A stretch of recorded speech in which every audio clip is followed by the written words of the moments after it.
Madam, సాధారణంగా ఈ మధ్య కాలంలో డివర్స్ అనేవి ఎక్కువైపోయినాయి. కోర్టులు జనరల్గా ఎప్పుడూ కూడా డివర్స్కి ప్రిఫరెన్స్ ఇవ్వవు, కలిపి ఉంచాలనే ఎవరైనా ప్రయత్నం చేస్తారు. అయినా కూడా డివర్స్ కేసులు పెరిగిపోతున్నటువంటి నేపథ్యంలో ఇప్పుడు మనం ఈ టాపిక్ తీసుకోవాల్సి వచ్చింది.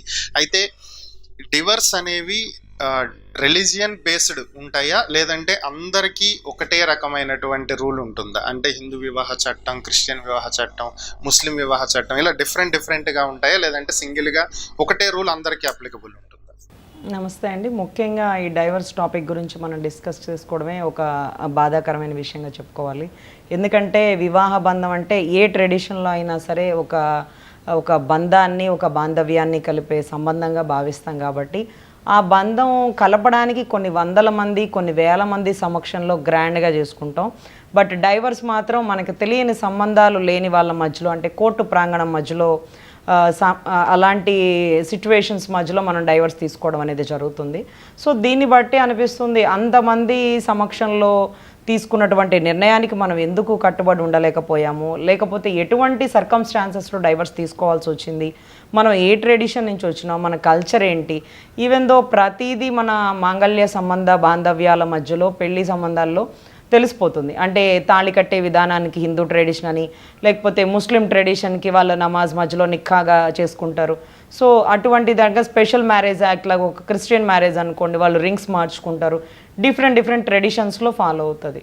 బట్ డైవర్స్ కూడా అదే రకంగా ఉంటుందండి. హిందూ మ్యారేజ్ యాక్ట్ ప్రకారం కొన్ని ఆబ్లిగేషన్స్, ముస్లిం మ్యారేజ్ ప్రకారం త్రిబుల్ తలాక్ లాంటివి అంతకుముందు ఉండేవి కదండి. సో అదే ప్యాటర్న్ ఆఫ్ వ్యూలో స్పెషల్ మ్యారేజ్ యాక్ట్కి ఇంకొక రూల్స్ అండ్ గైడ్ లైన్స్ అని ఈ విధంగా ఉంటుంది. సో ఇటువంటి టైంలో మనం ఒక్కటే గుర్తుపెట్టుకోవాల్సిన పని ఏంటంటే, డైవర్సు ఏ పర్పస్ మీద తీసుకుంటున్నాం అంటే గ్రౌండ్, గైడ్ లైన్స్ ఇలా ఇన్ని రకాలుగా విశదీకరించినప్పుడు మ్యాక్సిమం ఇప్పట్లో డైవర్స్ కేసులు ఎక్కువ అవడం, ఫ్యామిలీ కోర్ట్స్ నిండిపోవడం, దిశ పోలీస్ స్టేషన్స్ కానీ, మహిళా పోలీస్ స్టేషన్స్ కానీ బల్క్గా నిండడానికి గల కారణాలు ఏవైనా కానివ్వండి, డైవర్స్ తీసుకోవడానికి ఉన్న ప్రొసీజర్లు మాత్రం అంతే ఉన్నాయండి. అంటే లాస్ట్ టైం మనకు అనుకున్న మాకైతే అంటే చదువుకున్న సబ్జెక్ట్ ప్రకారం ఒక స్టెప్ బై స్టెప్ ఫాలో అవుతారండి. కాంజుగల్ రైట్స్ అంటారు. ఫస్ట్ ఒకళ్ళ రైట్స్ గురించి ఒకళ్ళు చెప్పుకుంటారు. ఇదిగో ఇది నా హక్కు, నువ్వు ఇంట్లోంచి బయటికి వెళ్ళకూడదు, ఇదిగో ఇది నా హక్కు, నువ్వు శాలరీ తీసుకొచ్చి నాకు ఇవ్వాలి, ఇలా ఈ రకమైన రైట్స్ ఉంటాయండి. కొన్ని నువ్వు కాపురానికి రావాలి, అది కాంజుగల్ రైట్స్ మీద ఫస్ట్ ఫైల్ చేస్తుంటారు. దాని తర్వాత మళ్ళీ step by step judicial separation అంటారు.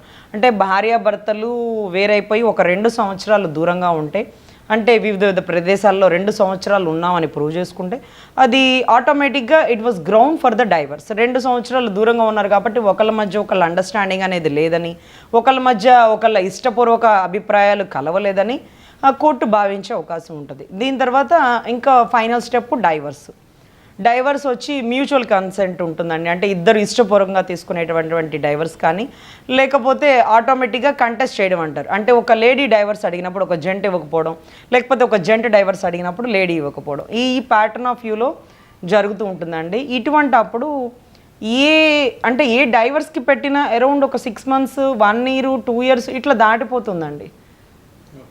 దీనివల్ల ఏమవుతుందంటే, ఏ పర్పస్తో మనం విడాకులు తీసుకుంటున్నాం, తన మనోభావాలు మనకు కలవలేదని, తన వ్యక్తిగత అభిప్రాయాలు మనకు ఏకీభవించలేదని, లేకపోతే తనతో మనం సంతోషంగా సుఖంగా ఉండలేకపోతున్నామని. మరి ఉండలేని పాట వాస్తవం. మరి సంవత్సరం, 2 ఏళ్ళు, 3 ఏళ్ళు, 4 ఏళ్ళు ఇలా అయిపోతుంది అనుకోండి. అప్పుడు ఈ 4 ఏళ్ళ వయసు వేస్ట్ అయిపోతుంది. ఈ 4 ఏళ్లలో ఆవిడ ఇవ్వలేని ఫెసిలిటీస్ ఇంకెవరైనా ఇవ్వాలి కాబట్టి, సో మ్యారేజ్ అనేది తొందరగా ఇవ్వండి, డైవర్స్ అనేది తొందరగా ఇవ్వండి, సో దానివల్ల మేము తొందరగా కొత్త జీవితాల్లోకి వెళ్ళగలుగుతాం. దీనివల్ల టైం వేస్ట్ అయిపోతుంది, టైం డిలే అవుతుంది. 2 కుటుంబాలు ముఖ్యంగా ఇబ్బంది పడుతున్నాయండి. దీంట్లో మనం అనుకుంటాం కదా, మ్యారేజ్ అంటే 2 కుటుంబాల కలయిక అని. ఈ 2 కుటుంబాలు బాధపడుతున్నాయండి. మీరు అనుకుంటారు ఆడపిల్ల కుటుంబం నష్టపోతుంది, ఆడపిల్ల జీవితాలు రోడ్డున పడిపోతున్నాయండి. కాదండి, ఇద్దరి కుటుంబాలు అదే రకమైన బాధాభిప్రాయాలు, అదే రకమైన ఇబ్బందులు ఎదుర్కొంటున్నారు. ముఖ్యంగా ఆడపిల్ల ఎంత ఇబ్బంది పడుతుందో మగపిల్లవాడి కుటుంబం కూడా అంతే ఇబ్బంది పడుతుందండి. ఎందుకంటే మగపిల్లవాడి కుటుంబంలో కూడా వాడి అక్కలు, చెల్లెళ్ళు, వాళ్ళు వీళ్ళు ఫ్యామిలీ మెంబర్స్ ఉంటారు, పెద్దవాళ్ళు, ముసలివాళ్ళు, తాతయ్యలు, నాయనమ్మలు ఉంటారు. ఇదేంట్రా మనవడి జీవితం ఎలా అయిపోయింది, నా తమ్ముడి జీవితం ఎలా అయిపోయింది, మా మరిది జీవితం ఎలా అయిపోయింది, నా కుటుంబ సభ్యులు అందరూ బాధపడతారండి. సో ఇటువంటి సర్కమ్స్టాన్సెస్లో ఈ డైవర్స్కి జెంట్కి అయితే 2 రకాల ప్రొసీజర్లు ఇచ్చారండి. మనం గమనిస్తే 497 అడల్టరీ అనేది స్ట్రక్ డౌన్ చేశారండి. ఇప్పుడు మనం ముఖ్యంగా మగవాళ్ళ సైడే మనం మాట్లాడుకుందాం ఒక 10 నిమిషాలు, అంటే ఎక్కువ టైం కూడా వాళ్ళకి కేటాయించొద్దు. ఒక 10 నిమిషాలు వాళ్ళ వైపు మాట్లాడుకుంటే 497 అడల్టరీ అనేది స్ట్రక్ డౌన్ చేశారండి. ఒక భార్య గనక భర్తని వేరే కాపురం పెట్టమని ఉమ్మడి కాపురాంచి చీల్చి తీసుకుని వచ్చి ఒకళ్ళ వేరే కాపురం పెట్టమని అంటే ఆ గ్రౌండ్స్ బేస్ చేసుకొని డైవర్స్కి అప్లై చేయొచ్చు. ఇంకొకటి ఏంటంటే 497 అడల్టరీ అనేది మనకి సుప్రీంకోర్టు స్ట్రక్ డౌన్ చేసేసిందండి. అంటే దాని ఉద్దేశం అంటే ఒక వివాహిత స్త్రీ వివాహం అయిన తర్వాత భర్త కాకుండా వేరొకరితో సంబంధం పెట్టుకుంటే ఒకప్పుడు తప్పు, దాన్ని 497 అడల్టరీ అంటారండి. అది ఇప్పుడు స్ట్రక్ డౌన్ చేస్తారు. అంటే ఒక వివాహిత స్త్రీ వివాహం అయిన తర్వాత వేరొక వ్యక్తితో కూడా సంబంధం పెట్టుకోవచ్చు, అది తప్పు కాదు. అది ఎక్కడ అండి? ఐపీసీ సెక్షన్స్ ప్రకారం. ఎక్కడ తప్పండి? డైవర్స్లో. అంటే పెళ్ళైన తర్వాత భర్త ప్రాపర్టీ, భార్య అంటే నేను ఒక ప్రాపర్టీనా, ఎలా నన్ను కూడా ఒక ప్రాపర్టీలాగా ఎలా ట్రీట్ చేస్తారు, నా హక్కులు, నా భావాలు, నా వ్యక్తిగత విలువలు అంటూ వాడు మాట్లాడడం బిగిన్ చేస్తారు. అప్పుడు ఏమవుతుందంటే ఈ 497 అడల్టరీ స్ట్రక్ డౌన్ చేయడం వల్ల చాలా భార్యాభర్తల మధ్య సత్సంబంధాలు కోల్పోయి డైవర్స్లు ఇంకా పెరగడం స్టార్ట్ చేసిందండి. అంటే సర్వసాధారణంగా ఏదన్నా ఒక విషయాన్ని ఇది తప్పు అని మనం అనుకున్నాం అనుకోండి, మనం చెయ్యం. లేదా ఈ తప్పుకి శిక్ష ఉంటుందనుకోండి, కొంచెం భయపడతాం. లేదు ఈ తప్పుకి కఠిన కారాగార శిక్షలు ఉన్నాయనుకోండి, ఆ తప్పు జోలికి పోం. ఇప్పుడు ఆ పనిని అసలు తప్పే కాదన్నారు అనుకోండి, చేసేవాళ్ళు ఇంకొంచెం విస్తృతంగా చేస్తారు. దానివల్ల తప్పులు పెరిగిపోతున్నాయి, సంబంధ బాంధవ్యాలు తెగిపోతున్నాయి. ఒకప్పుడు ఒక భార్య ఒక భర్తకి తెలియకుండా దొంగచాటుగా ఎవరన్నా ఒక వ్యక్తితో ఫోన్ మాట్లాడుతూ భర్త రాగానే ఆ నెంబర్ డిలీట్ చేసి ఆ ఫోన్ స్విచ్ ఆఫ్ చేసి పక్కన పెట్టేసి, లేదా భర్త తెలియకుండా ఇంకొక దగ్గరికి వెళ్ళి ఉండొచ్చి కరెక్ట్ టయానికి భర్త వచ్చే టయానికి వచ్చేసి, ఈ రకంగా చాలా తప్పిదాలు జరిగేదండి. ఇప్పుడేమవుతుందంటే అవును తిరుగుతాను, తప్పేంటి, ఏదైనా పనిష్మెంట్ ఉందా తప్పుకి, ఆ సెక్షనే స్ట్రక్ డౌన్ చేసేసారు. నా ఇష్టం, పెళ్ళైన తర్వాత అయినా నా వ్యక్తిగత విలువలకు విలువ ఇవ్వాలి మీరే కాదు, నాకు పక్కింటోడు కూడా నచ్చాడు, లేకపోతే ఎదురింటి ఆయన నచ్చాడు, పలానా ఆఫీసర్ నచ్చాడు, మేము సంబంధాలు పెట్టుకుంటాం, అంతే. ఇక మనం ఏం మాట్లాడడానికి లేదండి. ఎందుకంటే మనం ఐపీసీ సెక్షన్ ప్రకారం వాళ్ళకి శిక్ష వేయడానికి మనకి అధికారం లేదు. కానీ ఎక్కడుందండి మనకు అధికారం అంటే, మోరోవర్ మనకి డైవర్స్లో ఈ గ్రౌండ్స్ బేస్ చేసుకొని నా భార్య ఇల్లీగల్ యాక్టివిటీస్లో పార్టిసిపేట్ చేస్తుంది, నా భార్య ఇంకొక అపరిచితుడైన వ్యక్తితో సత్సంబంధాలు పెట్టుకునింది, ఇదంతా మనం ఎవిడెంటరీగా ప్రూవ్ చేసుకుంటే ఆ గ్రౌండ్స్ చేసుకొని ఆవిడకి ₹1 కూడా ఇవ్వకుండా మనం డైవర్స్ తీసుకోవచ్చండి. అక్కడ డబ్బులు ఇవ్వాల్సిన పని లేదు, మనమేమీ తప్పు చేయలేదు. ఆవిడ ఏదైతే మనకి ప్రామిస్ చేశారో మీతోనే కలిసి ఉంటాను అంటే మనం అంటుకుంటాం కదా, కార్యేషు దాసి భోగేషు మాత శైనేషు రంభ, అలా అన్ని రకాలుగా నాతిచరామి అని నా భర్తతో కలిసి ఉంటాను అని చెప్పి ఈరోజు పక్కింటోడితో ఎదిరింటోడితో ఒక ఆఫీసర్తో కలిసి ఉంటే తప్పు కదా, అంటే breach of contract, breach of agreement. So దాన్ని గ్రౌండ్స్ బేస్ చేసుకొని అది ఇల్లీగల్ యాక్టివిటీగా భావించి కోర్టు గారు జడ్జి గారు వాళ్ళకి ధృవీకరిస్తారు విడాకులు. దానికి అతనేమి ఆవిడకి డబ్బులు ఇవ్వాల్సిన పని లేదు. ఎందుకంటే ఆయనేమి తన సంబంధాలని తెంచుకోలేదు. ఆవిడ చేసిన తప్పుల వల్ల ఆవిడే ఆ సంబంధాల విలువను కోల్పోయి అతను తెంచుకోవాల్సిన పరిస్థితి ఆవశ్యకతను ఆవిడ కల్పించింది. సో దట్ పర్టికులర్ గ్రౌండ్స్ మనం ₹1 కూడా ఇవ్వాల్సిన పని లేదండి. ఇంకొక గ్రౌండ్ ఏంటంటే వేరే కాపురం, ఉమ్మడి కాపురం అనమాట. ఈ ఉమ్మడి కాపురంలో ఏమవుతుందంటే ఒక తల్లి తండ్రి పగలు రాత్రి కష్టపడి పొలాల పనులు చేసి డబ్బులు అప్పులు తెచ్చి కొడుకును అమెరికాలో పంపించి అమెరికా నుంచి చదువు అయిపోయాక ఇండియాకి వచ్చి ఒక మంచి ఉద్యోగం చేసుకున్న టైంలో ఈ పల్లెటూరులో ఉండలేరు నాన్న సిటీలో అని చెప్పి ఢిల్లీకో బాంబేకో హైదరాబాద్కో విజయవాడ సిటీలకో తెస్తారు. తెచ్చినప్పుడు పెళ్లి చేసేటప్పుడు ఇన్స్ట్రక్షన్స్గా మా అమ్మాయి అత్తగారు మామగారు ఉంటే మా అమ్మాయి ఇంట్లో ఉండదండి, మీ మదర్కి ఫాదర్కి వేరే ఇల్లు కట్టించి విలేజ్లోనే ఉంచండి అని. లేదు మా నాన్నగారికి నేను ఒక్కడే కొడుకుని నా కోసం చాలా పొలాలు వాకిళ్ళు అమ్ముకొని ఈ పరిస్థితికి వచ్చారు, ఈరోజు నేను మంచికి చెడికి అతను తోడుగా నిలబడాలి. సో లేదు నేను అట్లయితే ఒప్పుకోను, నేను అలా చేస్తే ఒప్పుకోను, నేను కేసులు పెట్టేస్తాను మీ మీద, మీరు నన్ను సరిగ్గా చూడట్లేదని ఇంకోటి అనేసి. అప్పుడు అతను అడగచ్చండి ఏమనంటే, నా తల్లిదండ్రులు నాకు ఇంపార్టెంట్, ఈరోజు నేను 1.5 lakh శాలరీ సంపాదించినా, నేను కెనడా అమెరికా లాంటి విదేశ ప్రయాణాలు చేసినా వాళ్ళ కష్టంతోనే ఈరోజు ఈవిడ కొత్త ప్రయాణికురాలు వచ్చిందని ఇన్ని సంవత్సరాల నుంచి ప్రయాణం చేస్తున్న నా తల్లిదండ్రులను వదిలేయడం కష్టం. సో నాతో కలిసి ప్రయాణం చేయమనండి, లేకపోతే దిగిపోమనండి, అంతేగాని నా తల్లిదండ్రులను మాత్రం నేను వదులుకునే పరిస్థితి లేదు. అనేది గ్రౌండ్స్ ఇచ్చారండి. అది అలహాబాద్ హైకోర్టు, పంజాబ్ హైకోర్టు కూడా గ్రౌండ్స్ లెవెల్ చాలా జడ్జిమెంట్లు ఇచ్చారండి. అంటే వేరే కాపురం పెట్టడం బలవంతంగా అంటే ఉన్న పరిస్థితులను బట్టి తన బాధ్యతలను వదిలేసి రావాలి అని భార్య ప్రపోజ్ చేస్తే అప్పుడు ఖచ్చితంగా ఆ గ్రౌండ్ స్పేస్ చేసుకొని డైవర్స్ ఇవ్వచ్చండి.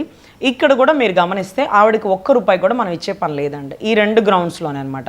వేరే కాపురం పెట్టమని ఒక 10 లక్షల కట్నం ఇచ్చాను, 10కి 20 ఇవ్వు, 30 ఇవ్వు అంటే కట్నం ఇవ్వడం ఎంత నేరమో తీసుకోవడం అంతే నేరం.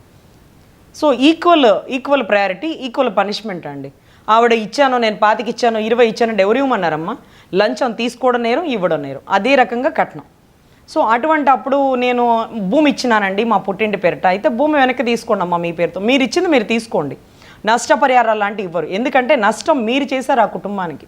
ఆ కుటుంబంతో కలిసి ఉంటానని మీరు ఆ ఇంట్లో అడుగుపెట్టి ఆ కుటుంబాన్ని చిందరవందర చేసేసి ఈరోజు తల్లిదండ్రులు చూడాల్సిన పని లేదు, వాళ్ళు వేరే కాపురం పెడతానంటేనే నేను కాపురానికి వస్తానంటే ఆ తల్లిదండ్రులు ఎంత బాధపడతారు? మా వల్లే కదా నా బిడ్డ కాపురం పోతుంది, మేము అడ్డమైపోయాం మా కోడలికి, మేము వెళ్ళిపోతాం నాన్న అని అతన్ని అడగడం, వద్దు మీరు ఉండాల్సిందే అమ్మా నాన్న అని ఇతను అడగడం, ఈ మధ్యలో అంతా ఈవిడ చేసిన నష్టం ఆ కుటుంబానికి. సో మనం ఆవిడకి ఎందుకు కట్టాలండి నష్టపరిహారం? సో కోర్టు కూడా అదే గ్రౌండ్స్ను బేస్ చేసింది. ఈవిడ వల్ల ఆ కుటుంబానికి నష్టం జరిగింది, ఆ కుటుంబం పరువు పోయింది, ఆ కుటుంబాల సంబంధ బాంధవ్యాలు ఇబ్బందికరంగా పరిస్థితుల్లో ఎదుర్కొంటున్నారు. సో మనం ఆ కుటుంబాన్ని అంటే ఆడవాళ్ళ కుటుంబానికి నష్టపరిహారం కట్టాల్సిన పని లేదు. సో ఇంకేదైనా భర్త తాగొచ్చి కొట్టి తిట్టి ఇల్లీగల్ కాంటాక్ట్స్ పెట్టుకోనో లేకపోతే అదనపు వరకట్నం కోసం భర్త వేధిస్తేనో మనకి డైవర్స్ ఇస్తారండి. అంతేకాని ఈ 2 సర్కమ్స్టాన్సెస్లో భర్తకి చాలా బలం అండి. అంటే మగవాళ్ళ సైడు ఈ 2 గ్రౌండ్స్ మీకు చాలా బలం అండి. ఆడవాళ్ళకి ₹1 కూడా మీరు ఇవ్వకుండా ఈ గ్రౌండ్స్ మీద మీరు విడాకులు తీసుకోవచ్చు. ఆవిడ బాధ్యత మీ తల్లిదండ్రులు చూడాల్సిన బాధ్యత, ఆవిడ బాధ్యత కోడలుగా నెరవేర్చాల్సిన ప్రతి బాధ్యత ఆవిడకు ఉంటుంది.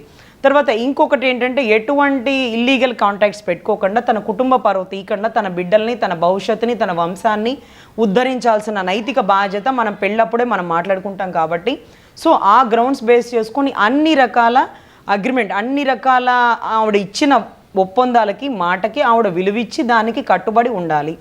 అదర్వైజ్ ఉండకపోతే మనం డైవర్స్ ఇచ్చేయించండి, దానికి కనుక ₹1 పే చేయాల్సిన పని లేదు. మీరు కోర్టులో వేసేటప్పుడు మీకు సంబంధించిన అడ్వకేట్కి కూడా చెప్పండి, ఎవిడెన్సులు చూపించండి, ఇదిగోండి ఇలా వేరే కాపురం పెడతా కానీ వస్తానని ఆవిడ ఇలా మెసేజ్లు పెడుతుంది, కబురు చేస్తుంది, పలానా వాళ్ళకి ఇచ్చి నేను మా తల్లిదండ్రులను వదిలి రానండి అని ఒకటి. లేదు మా ఆవిడ ఇతనితో సంబంధాలు పెట్టుకునిందండి, ఇదిగోండి ఫొటోసు మెసేజెస్ అని చెప్పి ఇంకొకటి. ఈ 2 గ్రౌండ్స్లో మీరు డైవర్స్ అడగచ్చండి. ఇది చాలా బలంగా భావిస్తాం. దీంట్లో వచ్చి Hindu marriage act, special marriage act కానీ ముస్లిం మ్యారేజ్ యాక్ట్ కానీ ఈ మూడిట్లో ఏ సర్కమ్స్టాన్సెస్లోనైనా ఈ గ్రౌండ్స్ ఫాలో అవుతచ్చండి, ఎటువంటి ఇబ్బంది లేదు.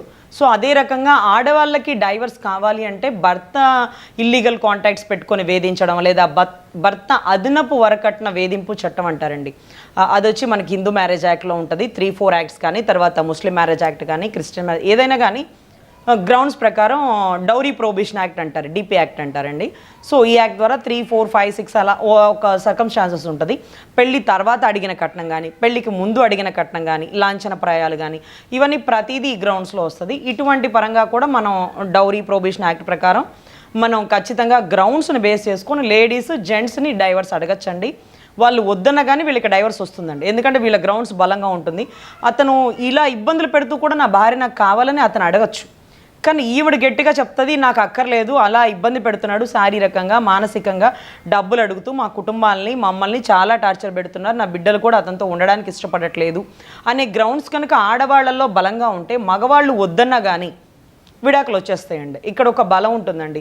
జెంట్స్ అడిగితే డైవర్స్ తొందరగా రాకపోవచ్చు, కానీ లేడీస్ అడిగితే మాత్రం ఖచ్చితంగా గ్రౌండ్స్లో కనుక బలం ఉంటే 100%గా తొందరగా డైవర్స్ వచ్చే అవకాశం ఉంటుందండి. ఇంకొంచెం ఏంటంటే మ్యూచువల్ డైవర్స్ అంటారు, ఇద్దరి మధ్య ఒక ఒడంబడిక, అదైతే 6 మంత్స్లో వచ్చేస్తుందండి. ఇద్దరు ఒక మాట అనుకునే డైవర్స్ కనుక అప్లై చేస్తే 6 మంత్స్లో డైవర్స్ వచ్చేస్తుంది. సో ఇది కూడా మ్యారేజ్ అయిన 1 ఇయర్ తర్వాత అప్లై చేసుకోవాలండి. వితిన్ 1 ఇయర్లో అప్లై చేసుకోవడానికి అవకాశం లేదు. 1 ఇయర్లో మీరు అప్లై చేసుకున్నా కానీ డైవర్స్ ఇవ్వరు. అంటే అండర్స్టాండింగ్ అనేది అప్పుడే ఎలా తెలిసిపోతుంది అతను మంచివాడా చెడ్డవాడా అనేసి, కొంచెం జీవన ప్రయాణం చేయగలగాలి కాబట్టి 1 సంవత్సరం టైం ఇస్తారు. ఈ సంవత్సరం టైం తర్వాత కనుక మ్యారేజ్కి డైవర్స్కి అప్లై చేసుకుంటే ఇమీడియట్గా మ్యూచువల్ అయితే 6 మంత్స్, కంటెస్ట్ అయితే 1 ఇయర్ 2 ఇయర్స్ అట్లా ప్రొలాంగ్ అవుతూ ఉంటుందండి. Depend upon your advocate, depend upon your situations అండి.